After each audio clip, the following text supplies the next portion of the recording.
Today we are sketching an autonomous drone in Procreate. Procreate did update fairly recently, so there are a host of new brushes that I've been thoroughly enjoying. If you haven't already, I recommend you open Procreate and try them out for yourself.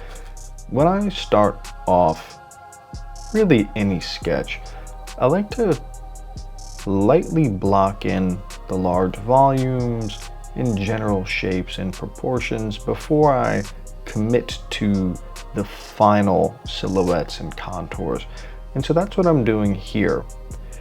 And once I've blocked in the shapes that I'm kind of resonating with, I'll flip the sketch horizontal and check my perspective. What that allows me to do is to see the sketch with fresh eyes and get a sense for if something is out of place. In this instance, the far side of the wing or the far side of the aircraft was clearly out of perspective. Another way to do that is to lay out your perspective lines ahead of time and then just stay within the lines. But in a sketch like this, I'm trying to be a bit more fluid and a bit more intuitive, so I don't want to become that technical, and sometimes I can get stiff, if you will, if I've laid out the perspective lines and I start to get too precious with the design. Once I've got the overall shapes and I'm feeling good about the direction, I come back in and begin to darken some of the contours so that the sketch can begin to stand off the page a bit and I can really see what we're working with. And once the overall parts are blocked in, I zoom in and start to add more detail like panel gaps, accessory panels. And since this is likely going to be a military drone, I add some bracketry for some type of payload.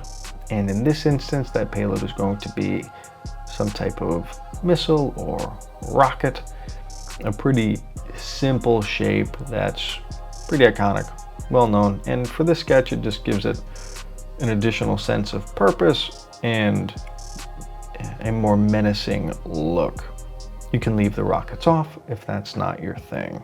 Another nice thing about Procreate brushes is that most of them allow for some type of tilt sensitivity. So you can not only lay in your line work, but once you've got your outlines and your contours, you can begin to block in the volumes and add some tone and some shade in a nice soft way.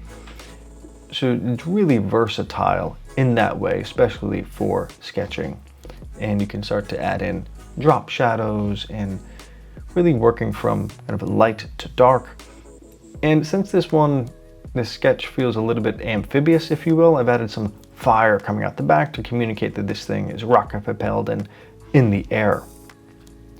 And it's looking pretty good, but I'm using the lasso tool here because I'm seeing that that rear fin, that rear wing is a little bit out of perspective. So I adjust that and then come back in and clean it up. At about this point, my camera died, but I did continue to work on the sketch. In the next video, we'll take this sketch into Viscom AI and continue to iterate. If you found value, leave a like, subscribe. I'd love to hear what you think, so leave a comment, and I appreciate you being here. Talk soon. It's a good life right now. It's a good life right now. Said I got big dreams, they're all about to come true.